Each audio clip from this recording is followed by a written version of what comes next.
mechanical low back pain. That's the most common patient I see, is this person with maybe some L4-5, L5-S1 joint dysfunction, maybe a little sacroiliac pain. And our protocol is that we use, a lot of times we want to start by trying to put the person through some passive range of motion. On this table right here, you can kind of get a separation to demonstrate. We've got the vertebrae here, and as it goes down into flexion here, we get some movement of the joint unit to help kind of facilitate movement there.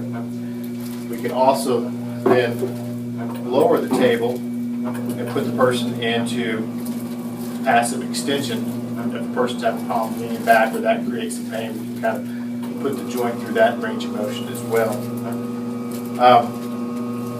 Also, another thing we can do is rotate or laterally bend the person from side to side to work on range of motions that are restricted inside bending.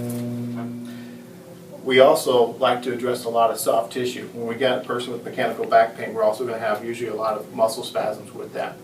We always like to start off with doing a little bit of massage work kind of through those muscle tissues, just trying to get them to relax.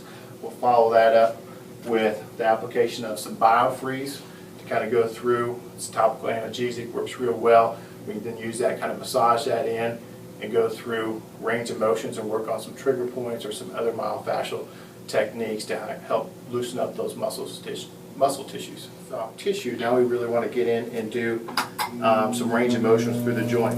As the body goes through some flexion here, we can then isolate a joint by applying some counter pressure. We can take the range of motion of a particular joint through both lateral bending. While we're doing this, we can also put a person into a side bending to really get some good stretch over here. Again, maybe use a little biofreeze to kind of go through the muscle tissue. Again, trying to work on loosening that up, go through its range of motion, so try to reduce muscle spasms and increase range of motion.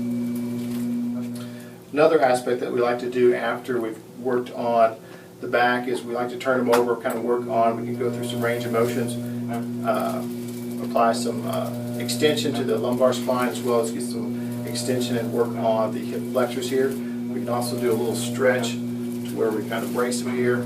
Put some rotation in here so we can kind of stretch and kind of work on the rotators and the lateral benders of the lumbar spine.